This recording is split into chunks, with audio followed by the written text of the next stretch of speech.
Hello and welcome on into the PHFL NFL podcast here for our divisional round review. That was a bit harder to say than like week 17 or week 16. There's more words to say there.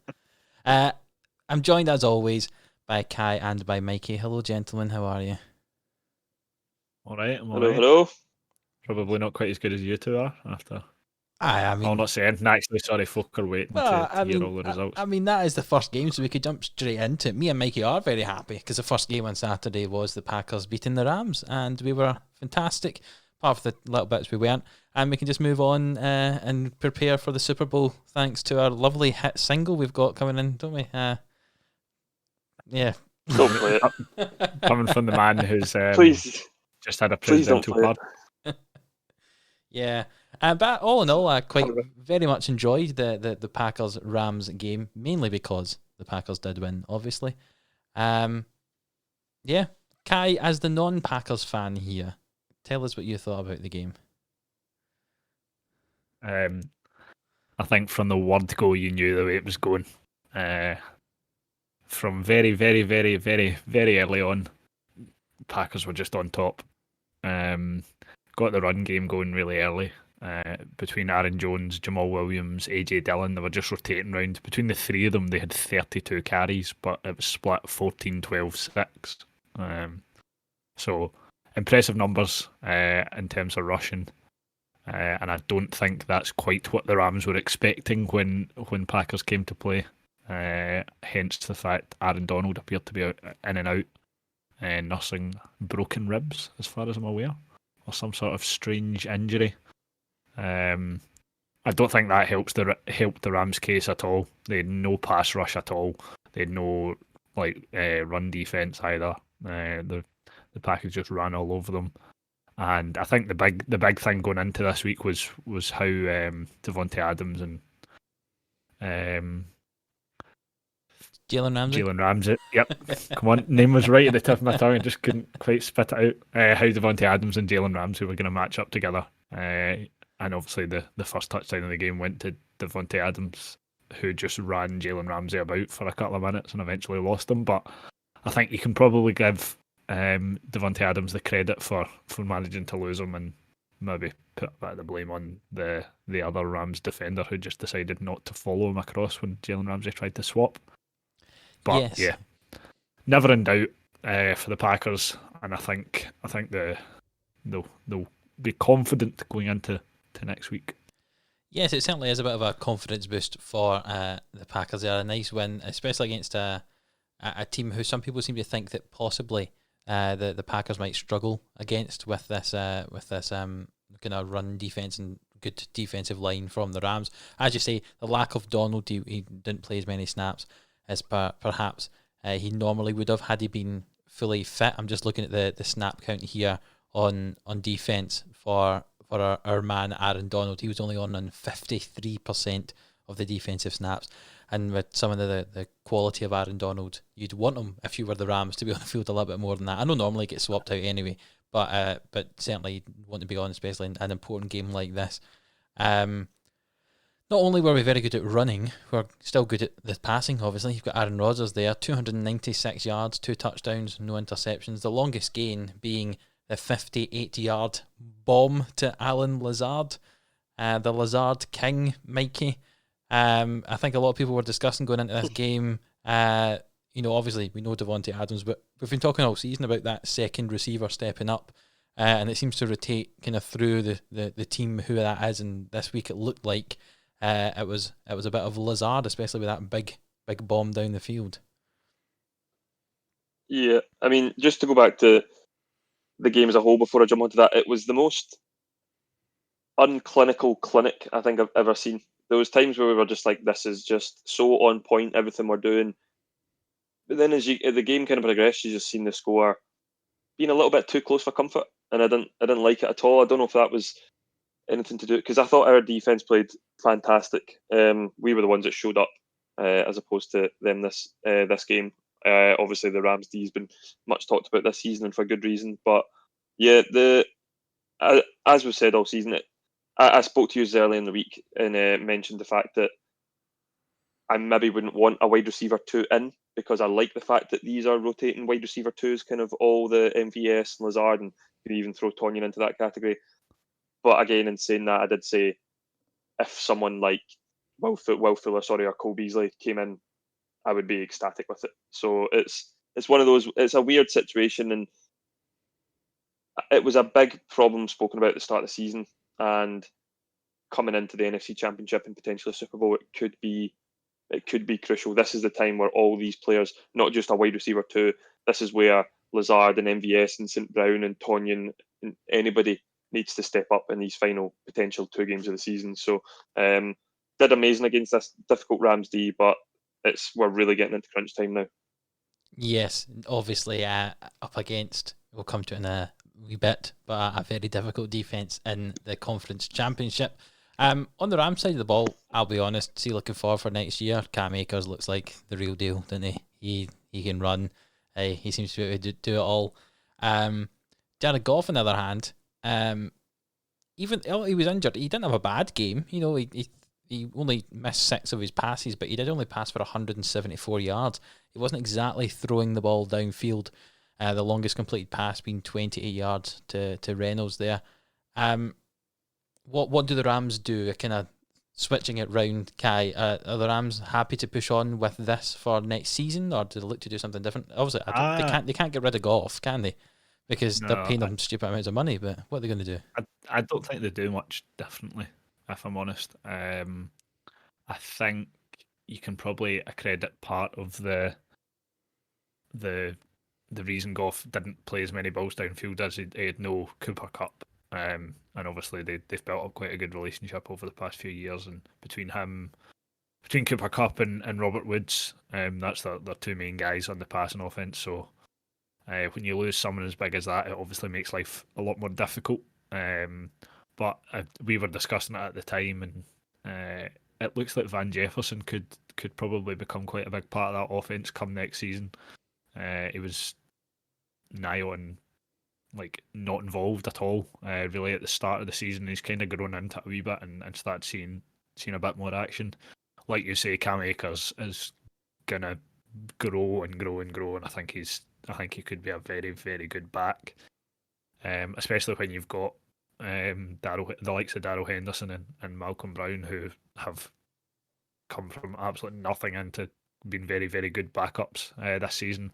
But I think if you're a Rams fan, there's a lot to be hopeful about. Weirdly enough, I think that it might just be the lack of experience that's maybe kind of been a stumbling block this season, and injuries as well. They've not had a solid offense week in, week out from the start, and they've maybe lost Goff at the wrong kind of time.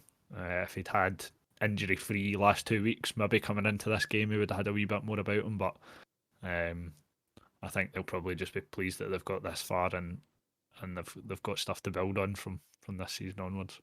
Yes, I agree. Mikey, do you have anything you want to touch on in the Rams, or are you just happy that the Packers won and are progressing through to the Conference Championship? I don't know if I said that already. The Packers won the game and are moving on to the Conference Championship, just in case people weren't aware how happy me and Mikey were. Just not really. Well, there was one report coming out that apparently Sean McVay and Jared Goff were seeking the NFL equivalent to marriage counselling. Obviously, I think we've spoken about this in the past as well. You put in a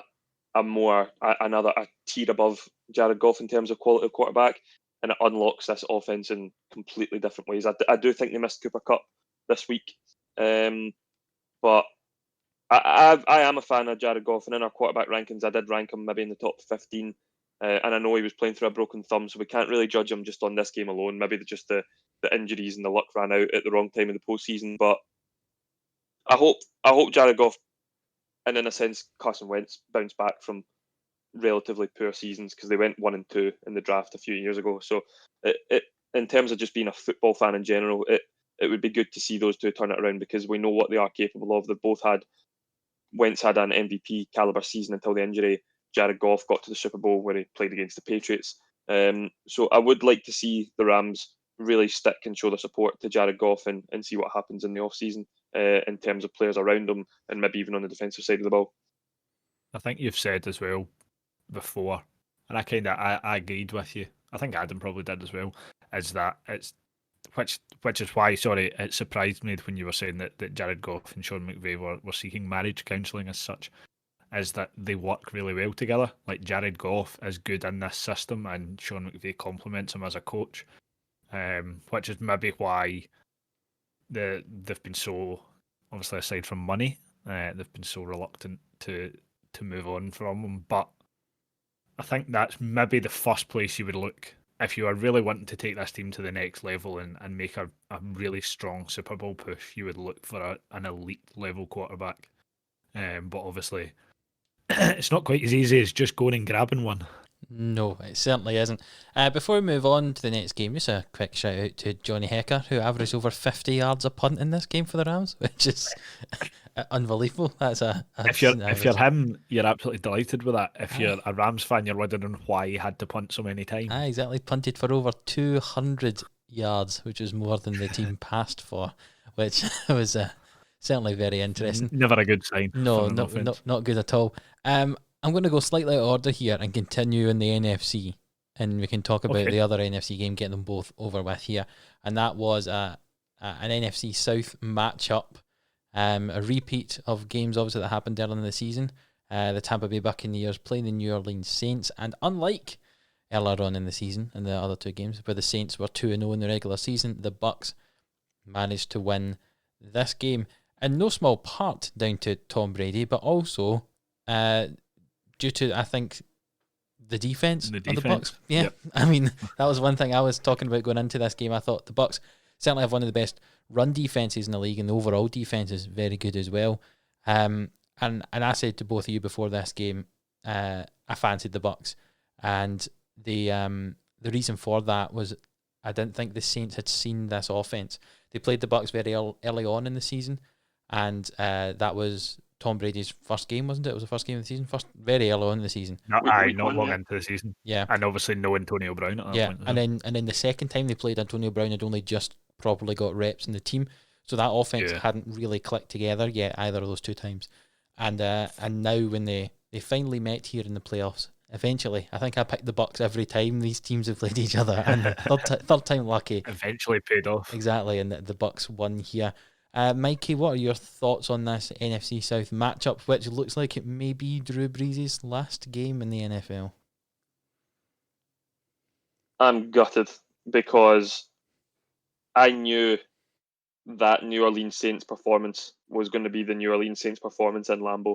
That's why I wanted them to win, is because I am very scared of Tom Brady playing in a semi-final, as it were, or a AFC or NFC championship, because he could be about to go to his 10th Super Bowl, and it's not what you want, because Tom Brady is just built for these occasions. Drew Brees being a dome quarterback coming up to Lambeau when there's meant to be 1 to 3 inches of snow would have been brilliant, and all those Saints players for the time being. But the fact that you've got Tom Brady, who's been in Foxborough for a long time and is used to the snow and is used to these games and can really plan and strategize for this game being in the snow, I'm not looking forward to it. I've literally every day I've been waking up, I've been thinking about it, thinking, oh man, we're playing Tom Brady for the chance to go to the Super Bowl, and we were in the NFC Championship last year as well. So it's going to be very tricky. A lot of people though are saying that the best 4 teams in the NFL this season have gotten to the AFC and the NFC Championships, and I'm not sure I would have put Tampa Bay, but that's mainly because I probably would have picked a team from the AFC. There might have been 3 from the AFC and then the Packers. So it's a tricky one. The fact that our run game for the Packers was so good with the 3 running backs gives me a bit of hope, because we're playing against the best run D in the league, and they have been the best run D for the last 2 years. But I mean, I know Alvin Kamara went for 85 yards in this game, but he was relatively quiet, had 18 carries. Michael Thomas, 4 targets, 0 receptions, 0 yards, but it turned out he was playing through an injury because he wanted to basically keep Drew Brees in the postseason, which makes it more likely that this is going to be Drew Brees' last game. But one thing I think, and we said this at the weekend, that Saints fans can maybe take a bit of encouragement in, was the Jameis Winston pass. I personally would like to see him start at the Saints next season. I think that was the reason they brought him in last season, is so they could correct all the mistakes he made in Tampa Bay with the guidance of Drew Brees. And then once Drew Brees retires, he's ready to take the reins, and that includes with Taysom Hill as well, kind of playing in wildcat formations. So I want to see Jameis Winston start for the Saints if Drew Brees retires. I think that was the biggest kind of storyline to come out of this anyway. Yeah, I think a big bit as well for Jameis Winston. I don't know if you guys heard this, but during the off season there, he had eye surgery because apparently his eyesight. I think he had laser eye surgery, didn't he? His eyesight was horrendously bad, and people perhaps put that down. Well, that being the reason why he kept throwing so many interceptions when he was at Tampa Bay, because he actually couldn't see where he was throwing the ball. It'll be interesting to see whether that is actually the case or whether he's just guff.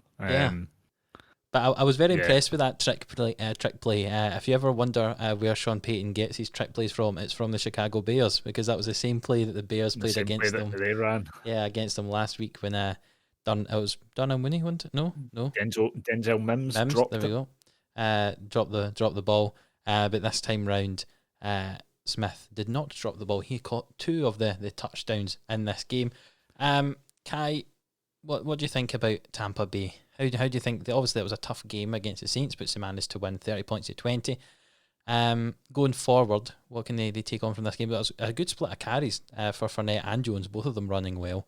And obviously Brady. I was about to say Brady backing up the running game. Let's be honest, Brady's leading that there, isn't he? Oh yes, he's the man. A Brady rushing touchdown. Yeah, I think obviously going into this season there was a bit of dubiety about who would be the lead back between Fournette and who would be the lead back once Fournette went in there.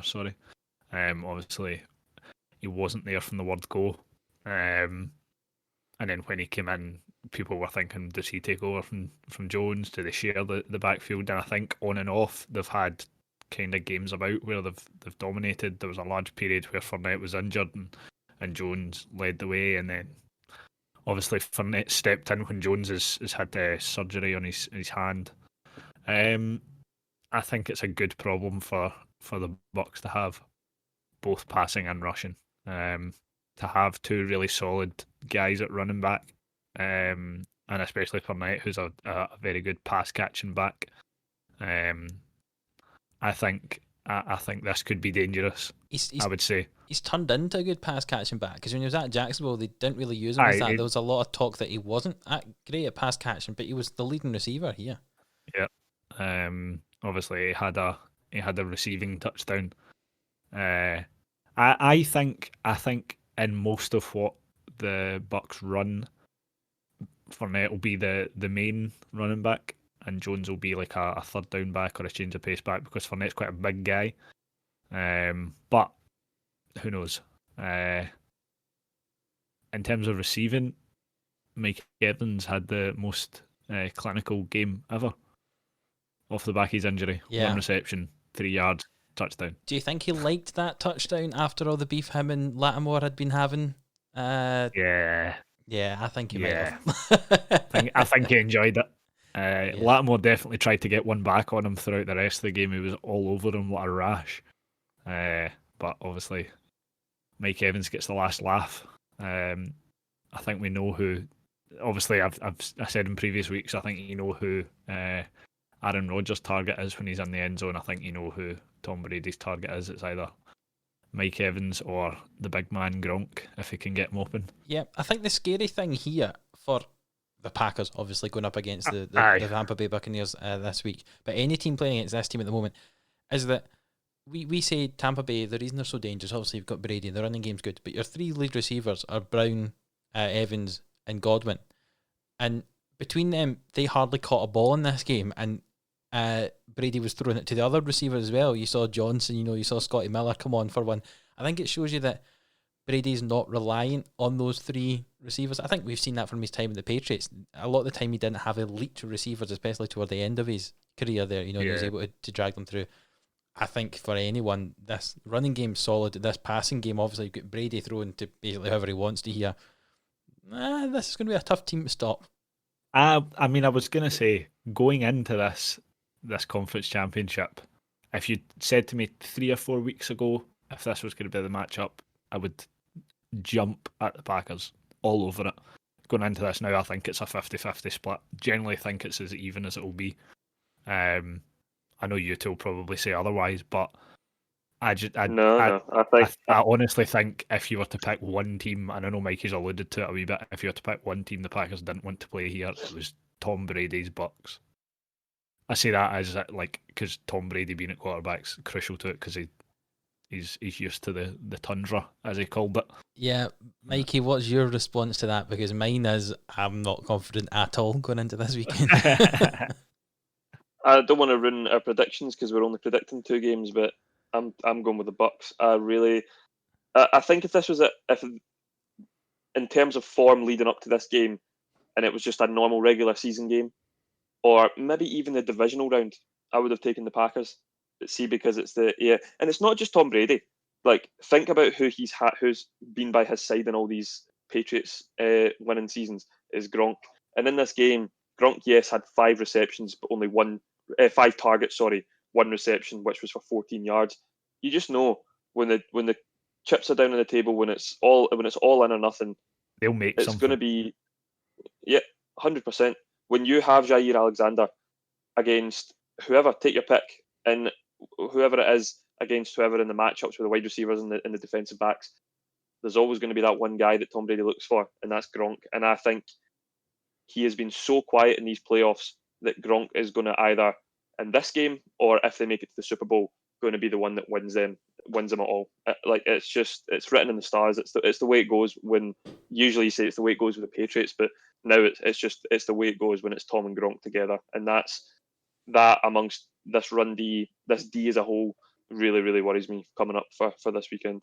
I echo the points Mikey made there. I'm very, very worried about this team. I think, to be honest, going back to your point earlier on the podcast, Mikey, folk were saying that these 4 teams that have got to the conference championships are the best 4 teams. I think I probably agree.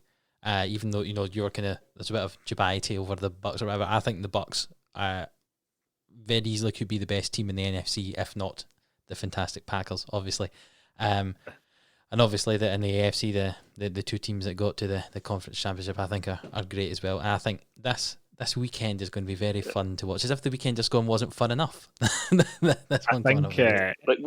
spoke about the fact that the Ravens were picking up momentum at the perfect time for the postseason, as were the Bills, as were the Browns. We spoke about the Chiefs didn't really have the momentum because they'd taken the week off, and we weren't sure how this week's going to go, and obviously we'll get to all that. But I think when you look at it on the NFC side, the Bucks, out of any team in the NFC towards the last 3-4 games of the regular season and until now, and maybe including the Bears in that and the build up to the end of the regular season, had the most momentum maybe of anyone in the whole NFL, and it's shone through, and that's why they're in it. We've spoke about how big momentum is, and yes, they have crazy amounts of quality on both sides of the ball, but that momentum has really helped carry them into this NFC Championship game.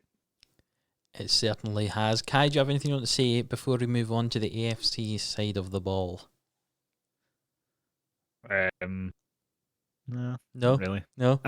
The one thing I would say is that I think the Saints missed Taysom Hill massively because obviously such a big part of their offense is running wee trick plays and wildcat and all that kind of stuff. So to not have that option, because obviously Jameis Winston and Taysom Hill are entirely different backup quarterbacks or options is very difficult. But I didn't really think the Saints were that good. They obviously kept pace with the Bucks and went ahead a couple of times, but at the end of the day they were just a wee bit too short. And I would probably go with the entirely opposite thing to what Mikey said. And I think if the Saints want to be successful after Drew Brees, they need to look elsewhere.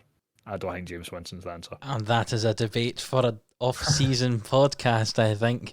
I'll just set that up nicely. We'll leave it at that. Let's move on to the AFC side of the game then.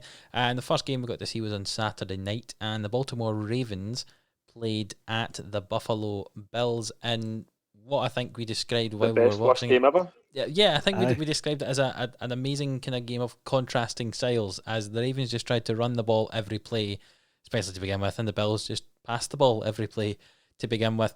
And as Mikey alluded to there, it was quite low scoring. I'll Is that the kind way to say it? Especially in the first half. There was only 4 scoring plays. Yeah, it was 3-3 at half time. But I'll be honest, I really enjoyed the game. I thought it was great to watch. I was watching the so contrast in tired. styles. Yeah, So tired at half time, but I was like, I cannot believe I am trying so hard to stay up for a game that's currently 3-3. yeah. But it was so finely poised, and aye, Yeah, it was good. a great game to watch. I must say, as I said, it was very late at night for us watching here in the UK, but I very much enjoyed watching it. And at one point, I think Kai did fall asleep and wake up halfway through it just after the kind of big moment of the game where I missed the largest proportion of the second yeah, half. where Lamar went off off injured, obviously, and Huntley came in, who would have been the 4th choice quarterback in the end, because they had no RG3 and we had no McSorley this week. So he'd have been certainly 4th on the depth chart at highest. Came in and threw the 101-yard pick 6.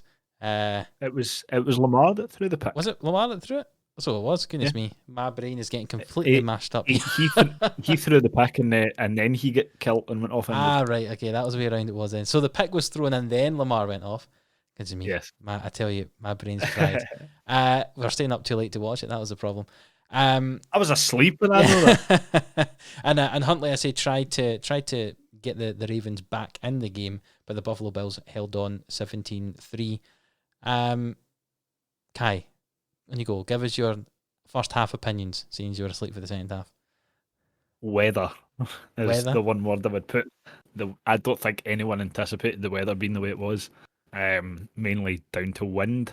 And Mr. It was Automatic. a rare drying day in Scotland. Aye, a rare drying day. Justin Tucker. I've never seen the guy. I very rarely see the guy miss any sort of PAT or field goal or anything. So for him to miss one from 41 yards, which really most kickers are automatic from, to hit the left upright. So there was one doink. To then go down the field on the next drive or the drive after, to then have one from 46, almost identical position, and then to hit the right upright. I think, Jesus, nothing is going to drop here for the Ravens, and really I don't think it did. And then eventually, right on half time, he slots one to make it 3 each. But the Stephon Diggs touchdown from Josh Allen, and then the 101-yard pick 6 just kind of set the tone for the second half. And as much as the Ravens tried and tried and tried, they just fell short in the end. But like we've said, it's hard to kind of talk about him because there wasn't many dramatic things that happened in the game. The 2 big ones have obviously been mentioned. I think the Ravens ultimately fell short on their lack of a passing game. Yes, I think we've said that for most of the season, haven't we? Obviously, based on the weather conditions, you thought, right, a run game's great in this weather, and that's why I was kind of concerned for the Bills, who had no run game, like 32 yards of rushing offense. Mad. But I think, yeah, when the going got tough and the Bills pulled ahead a wee bit, obviously with Lamar going out, bringing in a second-string quarterback or a fourth-string quarterback, as you've said, and then not really having someone to step up on offense in the receiving game and go, right, get the ball to me, I'll work us downfield type thing. Yeah, I think that's probably where they struggled the most. In comparison, you look at the Bills, who were just able to throw the ball left, right and centre. And as much as there was only one passing touchdown, Josh Allen just managed to get the job done in very difficult conditions, is what I would say.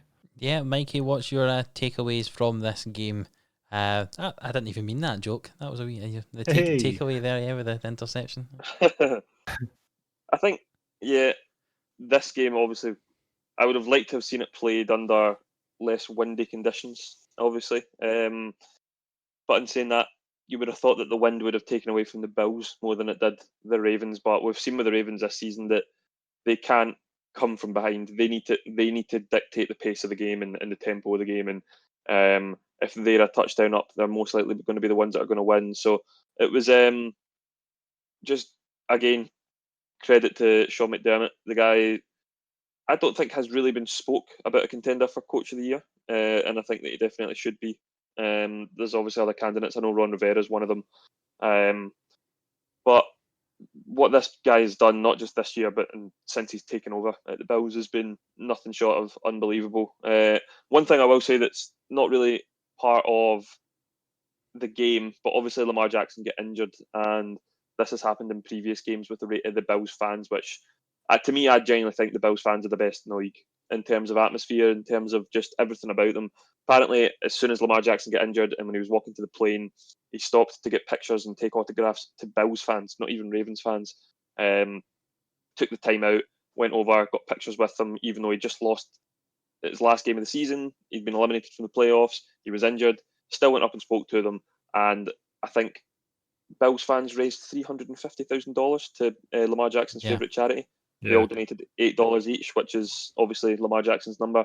And we've seen that when Josh Allen's grandmother passed away this year as well. They were donating $17. Things. It's just those are the kind of things that you love to see in any sport. So you've got to give props to just this whole the Buffalo Bills are the biggest winners of this season, no matter what happens, even if they don't make the Super Bowl, even if they make the Super Bowl and lose, because what they've done this season, especially with COVID as well, without their fans until most recently, they've just risen to the tops of this league and probably will stay there for the next 4 or 5 years and possibly beyond, just as long as they've got players like Josh Allen, Stephon Diggs, and a lot of the players on defense as well. So you've just got to give credit to the Bills fans as well for this game, because that was really nice to see. Yes, I totally agree with you there. Stephon Diggs had another great game, 8 receptions, 106 yards and a touchdown. I think showing that he definitely is a number one receiver after the debate in the Vikings over whether it was him or Thielen who was number one. I think Diggs is saying, well, we both were number one, and he's showing it here at the Bills. Do you have anything else you want to say, Kai, about this game? I say there wasn't really, I don't think, much to talk about actually on the game because there wasn't a huge amount of points scored, just 20 in total, before we move on to the last game of the weekend we're going to talk about. No, not so much on this game. As we've kind of all alluded to, it was the most exciting, boring game ever. Yes. But I think that now, obviously, I've been very high on the Bills from the very start, and they're my self-proclaimed playoff team this year, I would say. I just feel like they're passing every test so far, and obviously this weekend coming will be the biggest one so far. But you look at in that game where conditions were really tough, and really, like Mikey said, everything should have been against them as such a pass-heavy offense. They managed to get the job done, both sides of the ball. Bearing in mind, they managed to hold the Ravens on defense as well. The previous week, obviously up against the Colts and a bit of a nail biter, they managed to hold on towards the end. It just feels like they've got a good kind of belief in the team against teams that maybe people would have not so much wrote them off against this season, but in previous seasons, obviously there was a bit of dubiety about how good they were in the playoffs and was their nerves and stuff. I feel like they've gone now. I think that they're so focused on getting the ball over the line that maybe they might just have enough this year. Maybe they'll have enough when they come up against the Kansas City Chiefs in the AFC Championship game after the Chiefs beat the Cleveland Browns 22 points to 17. And to be honest, I think the conclusion of this game was the most, obviously, nail-biting conclusion, the most exciting conclusion of this game. The whole game was enjoyable. There was a lot of talking points in this game. Can we start with the Browns fumble into the end zone, which then gets called a touchback because of many things wrong with because that. of the stupid rule in the NFL. If you fumble the ball out of bounds anywhere else on the football field, you get the ball where the ball went out of bounds. If you fumble it into the end zone and out the end of the side of the end zone, the other team gets the ball. That seems to me like the most least consistent rule there is. Give them the ball, maybe don't give them the ball on the goal line, but give them the ball, on the 20, or give them the ball where they fumbled it, or where the pass was from, or something like that. It's like if you fumble it into the end zone and out of bounds, just call it like an incomplete pass or something. Just go back and make it like something. Just make it. Lose it down and move on to the next play from where we were. Yeah. Because I think I can't remember whether we were all talking about it or the other night or whatever, or whether Mikey had mentioned it to me, but I think Mikey was saying that surely, like, if you're in that situation as an attacking player, on offense, you get the ball and there's a chance you might fumble, you're not going to make it, and you want to reach for it, just throw the ball out of bounds. If you think you're going to fumble it, like push it out of bounds before you get to the end zone or something like that. That's the way the rule would push you in that scenario. So why, if you do that and push it out of bounds at the 1 yard line, do you get it there, but a yard further forward, the other team get the ball? I know.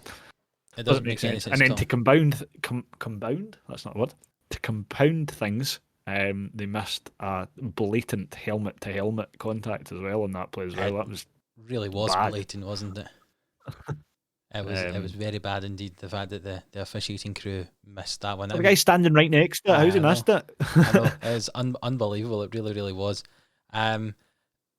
Mikey, I'll let you talk more about the Browns, and you can talk about that incident if you want, since you've not said anything about it yet. Although I think Kai's covered a lot of it, and then and give us your thoughts on the Browns' performance as a whole, which I thought actually wasn't too bad against the number 1 ranked Chiefs. Yeah, it's weird because if you'd said before the game that the Browns were going to win this game, even Browns fans would have been like, "Nah, come on." Excuse me, But I think I predicted the Browns were going to win. You're not a Browns fan. You're just a optimist. The way the game unfolded with obviously the fumble into the end zone, I thought Baker Mayfield was fantastic. A big game at Arrowhead, all pressure on him because it's not just he's just hated by a lot of people. I think mainly because he does a lot of TV adverts and things like that. So for him to stand up and kind of go toe to toe with Patrick Mahomes up until the point, obviously Mahomes got injured, is a massive credit to him, and I think that'll build a lot of confidence in him going into next season as well. Because we seen during the regular season, Baker was first half of the season, maybe the first 2/3 of the season, Baker wasn't all that, and we have spoke about the fact that when OBJ's not on the field, Baker flourishes because he's not forcing the ball to him. But again, the whole OBJ situation is a talk for another time. But it almost seemed that the last third of the season, a team that hasn't made the playoffs in 20 odd years started to believe, and you've seen that in the whole team. You've seen it in Jarvis Landry, you've seen it in Chubb and Hunt and Baker, and you've seen it in the defense. And they carried that into the playoffs, and it could have just it was a coin toss at one point in the game, a complete coin toss. Coin toss. You said it once, and then you went to say it again a second. I'm sticking with it as I do with all my mistakes. It was a complete coin toss, but he played really well. The Mahomes injury was obviously unfortunate, and as a neutral fan, you hope that he's back at the weekend to face Josh Allen and the Bills. Of course you do. That's what everybody wants to see. But it's just the Browns fans must be heartbroken just now. But once they kind of step back away from it and let it kind of calm down, they'll see what they've did this season and the building blocks for the next couple of years. Kind of similar to the Bills, as I said just when we were talking about them there. Even if the Bills go out in the next round, the building blocks they've developed this year to go on to have future successes is absolutely massive. And the Browns undoubtedly have that in spades going into next season. Yes, you touched on it there when you were talking about the game, Mikey. Obviously, another game where a quarterback went out injured. Patrick Mahomes went out. Now, I think officially it's been classed as a foot injury, okay? And like the practice reports and stuff this week. But I'm no expert. That looked like a concussion. He couldn't walk straight. That was not a foot injury. He was like a drunk man coming at the pub after someone was having to hang on to him for dear life. Yeah, it did not look nice. But the bizarre thing was, like, if you'd looked at the incident and then paused it and said, "Oh, by the way, he's concussed here," before he'd got up, you would never have known. It didn't look as if his head hit the ground or it was a bad hit. It was just such a strange series of events, which is probably why it took his own players by surprise as well. But obviously such a massive point in the game, and from then onwards, the kind of this is where I would probably, and I think I said at the time, I would slightly disagree with the fact that Baker Mayfield had a good game. I think when the pressure was on and when he really needed to get something, he kind of faltered. As soon as Patrick Mahomes went out, you saw the lift that the Browns got. You saw the Chiefs looking a wee bit, ooh, the fans quieting down a bit, like the whole atmosphere changed in the game, and you could tell the momentum was with the Browns. And I said it at the time. I think there was a point where Jarvis Landry, no, Baker Mayfield had to go down the field and get points on the board on that drive. I think he needed a touchdown there just to go, look, by the way, we're still here. This game's still within it. And I'm pretty sure actually at that point, if they had scored a touchdown, in fact, yeah, they scored a touchdown to make it 17-22, and 11 minutes still in the fourth quarter. At that point, I think the Chiefs had a couple of 3-and-outs, and Baker Mayfield got the ball. I think he had to go down and at least tie the game or get ahead and put the impetus on the Chiefs to go and get a field goal, and I just don't think he did. Again, I think the Browns played fantastically well, and I think it's hard to be too harsh on them, because really, if Mahomes had still been in the game the whole time and this scoreline had finished like that, he would have gone fair play. But I think it was maybe a missed opportunity come the end for the Browns. But oh my, what's his first name? Chad? Is it Chad? Chad Henne, yes. Chad Henne.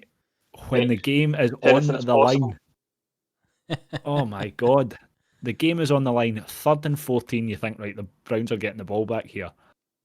Of all the people that the Browns are probably trying to stop, they're looking, right, we'll go, right, we'll wrap up Tyreek Hill, we'll stop Travis Kelce getting the ball. If they try and run it, we'll stop the run game. The only person they didn't account for was the quarterback, and then he goes and produces a 13.75 yard rush to get it to 4th and inches, and then goes play action or whatever it was. Oh my, I don't know what he did, but big balls play. Exactly. I don't think many people question if Patrick Mahomes was in at quarterback and it was 4th and inches and you needed those inches to win the game. No one would question Andy Reid saying, "On you go, Patrick, go and pass the ball and get us that." But the fact that it was his backup quarterback, if Mahomes was on the field in a 4th and inches to clinch the game, the Browns wouldn't have blitzed. They would have probably played man coverage or zone coverage, because they know that they could have just played a big 25-yard pass to Kelce or something. Whereas Chad Henne in shotgun, you're going to blitz. You're going to pressure him. He's a backup quarterback who's never played a playoff snap in his life, and he'd thrown a pick early in the game. It was crazy. And probably the play of the playoffs, I would say. That should be a segment. We should have done that every week, a play of the playoffs. I think those this two, weekend, it one was after definitely each other. Yeah, the play of the weekend so far, just unbelievable. Because I know even if they hadn't got it, Brown still had to go up and get a score, and it would have been tough. I don't think they had any timeouts, but No, you can't think about that. You just think about they needed to ice this game, and they did it, and it was just unbelievable what they did. Absolutely unbelievable. It was great. Yeah, definitely. Another game, strangely, when there's been no CEH and Darryl Williams has had all the carries for the Chiefs instead of Bell, which I'm still not quite sure why they've got Bell. Why are they paying Bell money? Like, I know they're not paying him a lot. Like, I think it's only, a year contract or whatever it is. But what was the point in bringing him in? Such a very, very good running back, a well-renowned running back within the NFL. Experienced guy, you know what he's capable of. Why drop him down to? I mean, he's not even close to being the backup rusher there. He had 2 attempts for 6 yards. Yeah, I mean, yeah. As opposed to Darryl Williams' 13 carries. He's not catching the ball either. He had 3 targets, 0 receptions. He doesn't appear to be involved in this offense in a big part in any way. The only thing I think they've brought him in for is to seriously nurture CEH.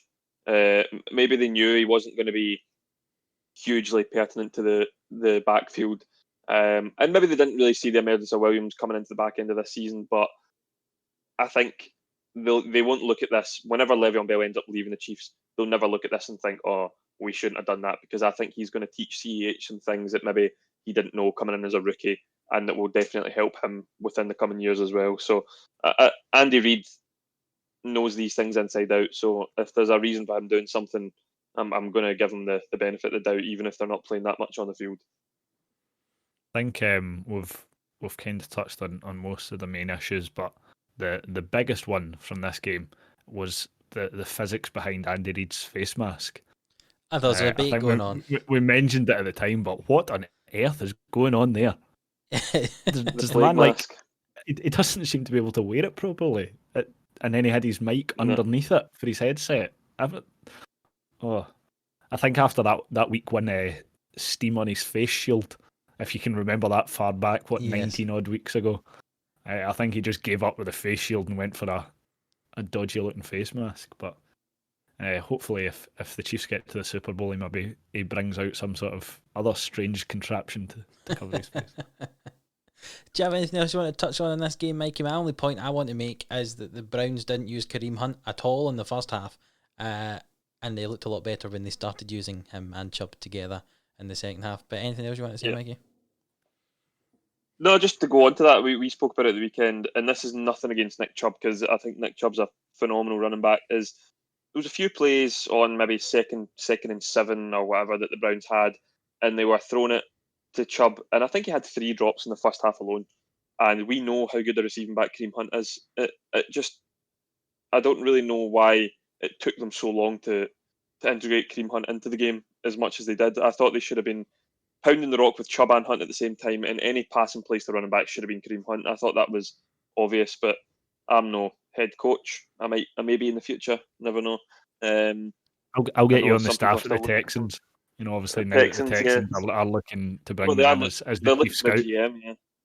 So. First point of business is to keep Deshaun Watson, but no, I was very surprised to see Kareem Hunt used so little at the start of the game, but they kept things close. I said again, at the weekend, that this young passing core for Cleveland is very exciting, and with some proper development, again with the likes of OBJ and Landry working with them in training, with Higgins and Peoples-Jones, could be very interesting to see how that progresses forward.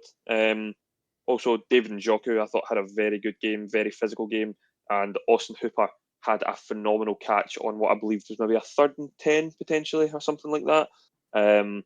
So they're not short of tight end talent there, because Njoku's been kind of in and amongst the team throughout the season. He's had his troubles off the field, I think, with injury as well. But again, looking at this whole pass catching core as a whole going into next season, I think Baker's going to have a lot to throw at.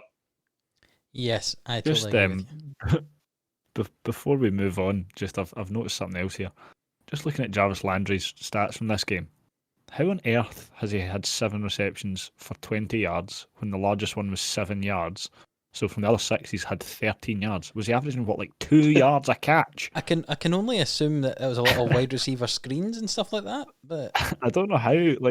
When he's the lead receiver for targets and receptions by a mile, but then you look at Rashad Higgins, who had 5 receptions for 88 yards. Yeah, I mean that takes. And his biggest one was 25. So that takes some doing. Landry there averaging 2.9 yards a catch for Landry. I know. Peoples-Jones had 6 less catches than Landry. He only had 1, but he had 3 yards more than Landry. Yeah, I'd like to go back and watch that and see what kind of I don't understand, because I don't think at the time I ever noticed Landry getting wee dump offs around. No, I always thought it was kind of any pass he caught was further down the field. But obviously we'll get a nice insight into this offense when Jamie Gillen's on in the postseason. Exactly. Yeah, when we've got the punter. I was just looking at the punting stats. Seems where kind of fellow countryman of Jamie Gillen. He had a couple of punts, but the Chiefs didn't punt in the whole game.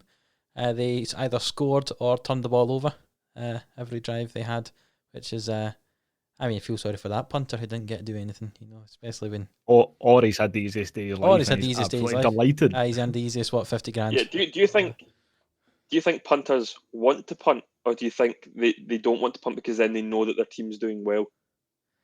That's a good question. It's a thing between the team or yourself, isn't it? I think if you're getting paid a hell of a lot of money, I'm not saying punters get paid a hell of a lot of money, but they'll certainly be on a decent contract. and you can go a full game without having to touch the ball on the field, I think you're delighted. I think if so. you're honest, because then your team's doing well, and well, you've just had the easiest shift of your life. Exactly. I totally agree. I think punters are happy to do nothing. If they can sit on But that it bench could also all be day, a very boring job at times. yeah, you get to sit and watch a game of football. That's not bad, is it? Well, no, you get a front row ticket to get to see some elite footballers play. Yeah. And then when you do have to play, all you need to do is catch the ball and absolutely rocket it as far as you can. Yeah. Yeah. I'd like to be a punter. I think I've got a big enough leg to do that. I remember when we had that week where we all picked what position we would play. I think I need to change my mind and be a You change punter. it I'm to too punter. small to do Well, everything else. we never picked a special teams. We never picked special teams positions. Kick holder. I would go punter. I'd like to punt the ball as hard as possible with a big pair of Timberland steel toe cap boots. I'm mixing my words about today. Speech is not your forte this morning, this afternoon. I think to be honest, I'd probably be a lead blocker for the special teams. You know, the punt comes in and I'll just block whoever's trying to tackle when you're returning a punt. Exactly. Or actually, just in saying that as well, I would love to be to try and block field goals. Yeah, that would be fun. Absolutely, the one wee guy that always dives across. Yeah, if it was anything like the way you play in Madden, you would hit the kicker every single time. Yeah, well, you don't get that much of a penalty for it. That's Adam made a good point that if you hit the kicker on it makes it harder. Attempt, you should get a chance at a 2-point attempt. Well, yeah. Is that not what you said, Adam? I think, is that not the rule in actual NFL? I'm sure it is. If you contact with the kicker. Well, if it's a field goal and you make contact with the kicker, they get an automatic first down for roughing the kicker. So you don't want to do it on a field goal. But if they score a touchdown and it's an extra point attempt, if you rough the kicker, there's only a penalty on how far the punt return is. Oh yeah, on the kick return. So they should make a rule there, but that's maybe another podcast we could do with crazy rules, because we spoke about the fumble into the end zone. That could be another podcast for another time, as well as rewrite the rules. Yeah, exactly. Right. Well, in which case, before we get all carried away with all these new types of podcasts, let's finish off this one. We just have a couple of things to do. It's not going to take as long as it normally does, because there's only one game on each side. We normally do picking our Super Bowl winner, and I think. Correct me if I'm wrong, Mikey. I think I might be able to deal with the admin this week because there aren't that many games happening. There's just 2 games happening and then a Super Bowl. I mean, if you can't do it, then I'm not really sure. You're in no place to slag anyone else for being able to do the admin of the predictions. It was Mikey. one time. Your absolute disaster of a week. We've had the Jets winning the Super Bowl. You had the Bengals playing in the wrong conference. This is the 12th week we're doing the picks, and I got it wrong once, and I've never been able to live it down. Right, exactly. Right, yeah, exactly. Let's move on then. Let's go on to. We'll start with the hard one first. Well, to be fair, they're both hard. Let's go for the Chiefs against the Bills. The Chiefs are at home. At this moment in time, we don't actually know if Mahomes is going to play, but it looks like he is, because he was at practice as we record this podcast. We've only seen Wednesday's practice report. So what do we think, Chiefs or Bills? I think Kai's already said his answer, has he? I can't let them get this far and then turn on them. If Mahomes is active, just how close to 100% is he going to be? That's a good point. I think he's a very under the radar mobile quarterback. He does like to make runs, especially on third downs that we've seen at the weekend as well. He is a mobile quarterback. So, and he obviously scored a rushing touchdown as well. So I am unsure if they play him, if he's going to want to play no matter what, and he might have to play through injury. We've seen it in the postseason already this season, so with players on teams. So I'm really not sure. But since it's technically my segment, I'll let Adam go first. I'm going to pick the Bills, so it's already 2-0 to the Bills. That's fine. I think so the Bills. I think even as you've kind of alluded to there, Mikey, I think even if Patrick Mahomes plays, he probably won't be 100%. And I think they maybe try and protect him a wee bit. I don't think you would see him breaking out the pocket as much, because if he's coming out of concussion protocol and he's already only 80%, just takes one big hit. And you know how big some of these guys are. If someone absolutely melts them within the first 5 minutes and then they play the full game with Chad at quarterback, I think they might struggle. So Yeah, it'll be interesting to see how this one goes. I think that'll probably be the biggest talking point over the next few days. Indeed, but I think we have selected the Bills to go through that. And in the other Just game, out of curiosity, Mikey, who would you have picked? If Mahomes is active, even a 60% Mahomes is still in my opinion, a top 10 quarterback in the league. So I would still go with the Chiefs. I think their defense has been underrated for far too long. I know Sorensen was involved in helmet to helmet, but I think he's a massive X factor in that defense. I think Tyrann Mathieu is phenomenal, probably the best in his position. So yeah, I would like to think that at Arrowhead, no matter what, if Mahomes plays, they'll progress. I do think that. But again, as I've said time and time again, when I've went against the Bills, if the Bills win the Super Bowl, unless they beat the Packers in the Super Bowl, if the Bills win the Super Bowl, I have no qualms with that whatsoever. I do like the Bills. I like Josh Allen.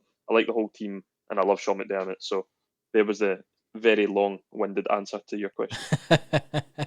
let's move on to the NFC then. After that answer, we've selected the Bills as a podcast to go through, and Green Bay are at home to the Tampa Bay Buccaneers. Kai, as the non-Green Bay fan, what's your opinion here?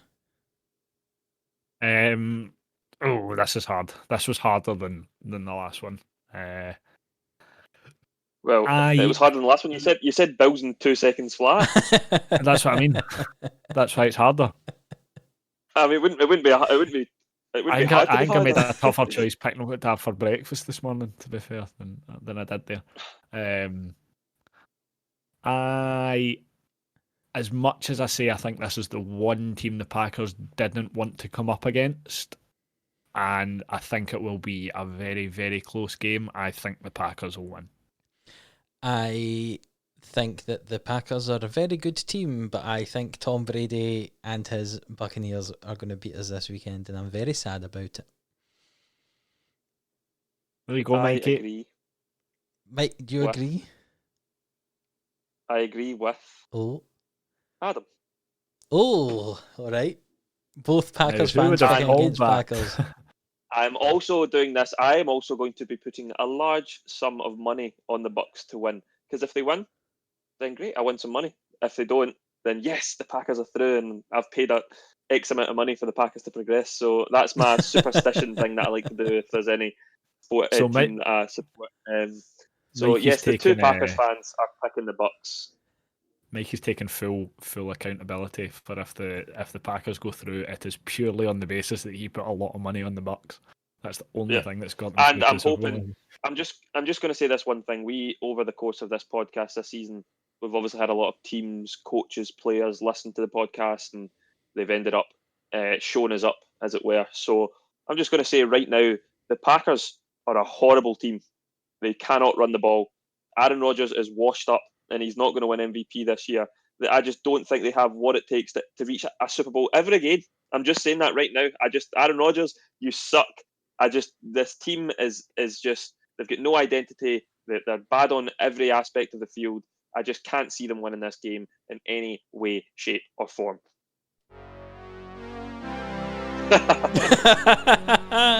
Mikey's outlandish. I'm gonna clip that. By the way, what you just said. Please clip that, and then when the Packers are lifting the Lombardi Trophy through the tannoy, I will be ecstatic. The tannoy, the PA system in Tampa, when they've beat Tampa Bay to get to the Super Bowl, and then they've beat the Bills in Super Bowl, will be that clip of Mikey saying that Tom Brady's not Tom Brady, that Aaron Rodgers is washed up. I think we need to create a Twitter page, which is what No Context PHFL podcast, and we can just have that rant. No Context Mikey. Yeah. So hopefully Matt LaFleur hears this and plays it to the boys before the game, so that they can really just show up and show out. I'll send it to him on Twitter and see if he does. Let's move on then to our fictional or possibly real Super Bowl. I don't know. It's going to be the Bills and the Bucks playing. This will be the first time that a team has a Super Bowl in their own stadium, won't it? If the Bucks get there. And this is, since we started this is the first time we've had the Bucks in the Super Bowl as well. And now, can I just point out that's not down to me, because a lot of the time the two of you have picked whoever the Bucks have been playing against. I've been on the Bucks bandwagon for quite some time this season. Can you believe that in week 17 we had a Chiefs versus Saints Super Bowl only 2-3 weeks ago? Yeah, and the Saints aren't. I think I picked the Bucks though in the game that the Saints got played the them Bucks. to I there. think, yeah. But the two of you picked the Saints. But in this game, I'll start the Bills against the Bucks. The young gun and Josh Allen against the old dog that is Tom Brady. And Tom Brady will win his first Super Bowl as an NFC quarterback. I would agree. I would absolutely love, as I'm sure everyone that listens has heard, and I'm sure you two are sick fed up of hearing. I would absolutely love Josh Allen and the Bills to win this Super Bowl. But I think against a Tom Brady who is the most experienced man in the world when it comes to a Super Bowl, I just think they'll probably fall short. I think he's just got the caliber of leading a team. However, if, as I think will happen, the Packers get there, I think the Bills beat the Packers. We can't have all these ifs, buts, and maybes. Our prediction. No, I'm going to my scenario, but I'm saying in this scenario, Tom Brady and the Bucks win. Yeah, Mikey, what would you say? I think there's two narratives in this that just means the Bucks are going to win. It's the first ever Super Bowl where a team is played in their home stadium. So it's obviously going to be in Tampa Bay this year. And if Tampa Bay make it, they're the first team to ever play the Super Bowl in their own home stadium. Obviously, even if there was fans, it wouldn't be all Bucks fans. It would be a mix anyway. But it's still a massive thing for them to be in their hometown playing. I think that is a massive narrative. And then also one thing that we've not really spoke about because we've not spoke about a Bills Bucks matchup yet. Tom Brady loves to play the Bills. Loves them. Yeah. Him and Belichick's record against the Bills was unbelievable, and we've seen it this year. The Bills I think they swept the Patriots this year Yep. without Tom Brady. I think Tom Brady knows how to unlock this Buffalo Bills team, even though it's a totally different outfit to the one he last played. And I think, the Bucks would win this Super Bowl if they get to it. So there we go. We have picked for the first time the Bucks winning the Super Bowl in the PHFL predictions. First time, yeah. Here's a question for you. Now I'm not saying they would have got this far, but if the Bucks were sitting in this position with, for example, Jameis Winston still at quarterback, do you think you would still be as high on them winning the Super Bowl? Nope. It's all down to Brady. Absolutely not. No it's chance the Tom at all, Brady no. effect. Oh, 100%. No doubt about it. He's the best. I think if he wins this Super Bowl, he's not just the best NFL player of all time. He could potentially go down as the best athlete of all time, the best sportsman of all time. Aye. The fact that you're coming into a brand new system, as we spoke about during COVID as well, when you can't have all these face-to-face meetings and you're doing a lot of things over Zoom. For him to take a team that, let's face it, they had a good run D last year and their offense was okay, but like they weren't Super Bowl contenders. They haven't been for the last 3, 4, 5, whatever you name it years. And for Tom Brady to come in and win it in his first chance, in his first time trying, first time in the NFC against a whole lot of new teams as well, it's just, I feel like the script has been written. The fact that it's in Tampa Bay, it's Tom Brady's to lose. I really do think that. Can I just say as well that when you look at people like Drew Brees, possibly kind of fading out, calling a time in his career, Philip Rivers, obviously, that's an announcement I haven't mentioned. Oh, yeah. Announced his retirement. Tom Brady, who's older than both of them, is still going. Doesn't appear to have any intention of retiring. I think Tom Brady would retire if he wins the Super Bowl now. No. I think he would. I know he said he'd play till 40. I have a feeling, like you say, Mikey, I have a feeling if he wins it here, his job's done.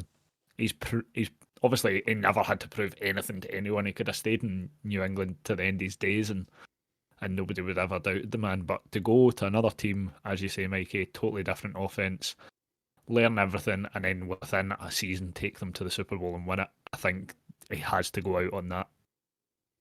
Don't do what Drew Brees has done and dwindle away and go out on that pitiful performance. Yeah. Or would Tom Brady want to repeat? Would he want to win a 7th and an 8th ring back to back? Well, I think he's got a 2-year contract, doesn't he? So he's contracted to next season at the moment. So I think he would. I think he says he wants to play till 45, but that remains to be seen.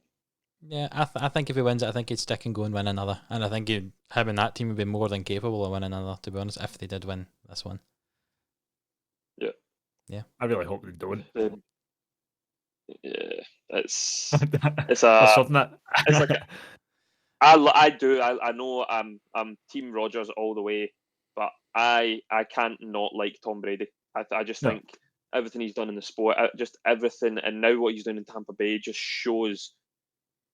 Because you thought towards the end, I know he was winning Super Bowls up to the end of his time in New England, but you did think it was coming to an end, and the fact that he's just totally revitalized himself in this Tampa Bay team is just, yeah, I doff my cap to you, Mr. Brady. And I'm sure Mr. I've Brady. not worked out if that's the right word, have we? It is the right word, definitely is. I'm sure Mr. Brady appreciates the cap being doffed. Wow.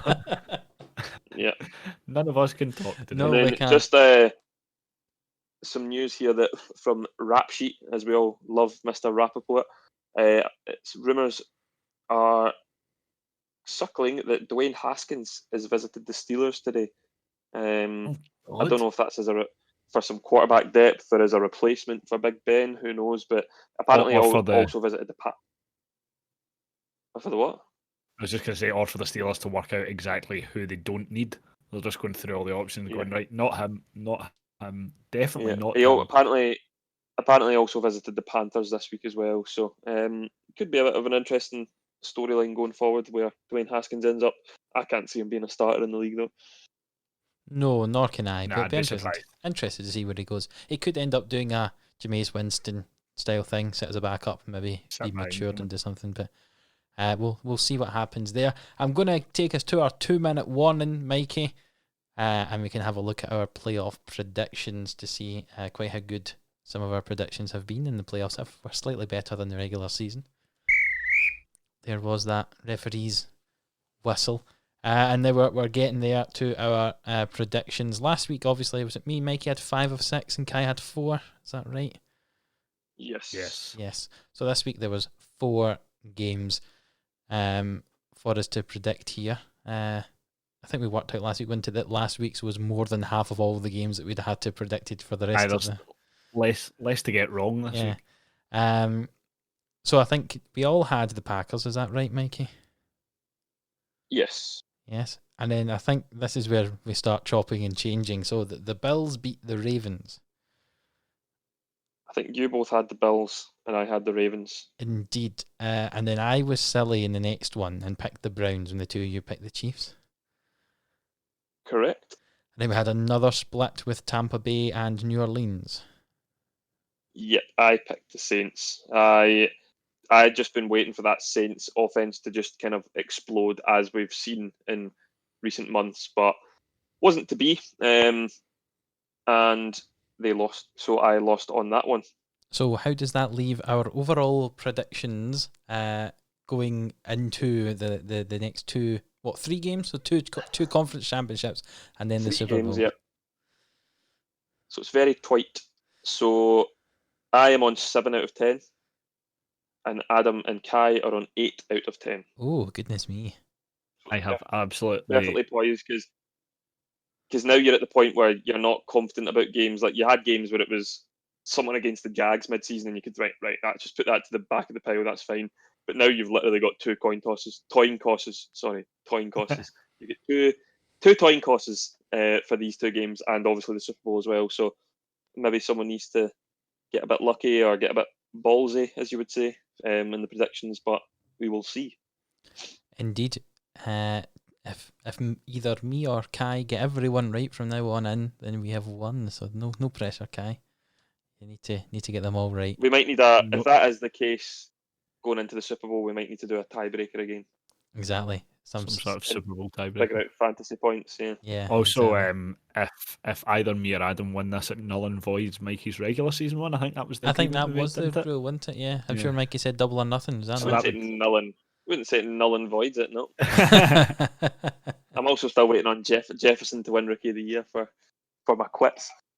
Oh yes, because you double or Right. quitted on Why that. you Didn't you, in the require end? Justin Herbert not to win it for Yes. for a tenner? Because Joe Bengal's out, obviously. Joe Bengal of the Burrows. Talking about the Burrows, they've just announced new uniforms that they're not showing us for another 4 months. That's a real exciting announcement, isn't it? They like built it up for hours and then went new stripes. and then said coming spring 2021. If that doesn't perhaps describe the way that the Bengals have been the last few years, I don't know what does.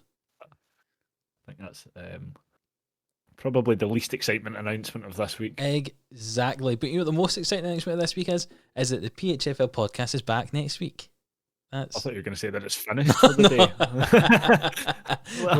We'll be back. Some way to promote that podcast. We'll be back next week to analyse and review the conference championship. And then we might have a wee break because it's a fortnight after that to the Super Bowl. So we might have one in between. You never know. But we're definitely back next week to discuss the conference championship games. So thank you for joining me this week, Kai and Mikey. It was a Thank pleasure. you. Yes, and I hope everyone enjoyed the podcast. Follow us on Twitter at PHFL Podcast. Subscribe to the YouTube channel if you haven't already, which is just PHFL NFL Podcast on YouTube. And until next week, we'll see you then.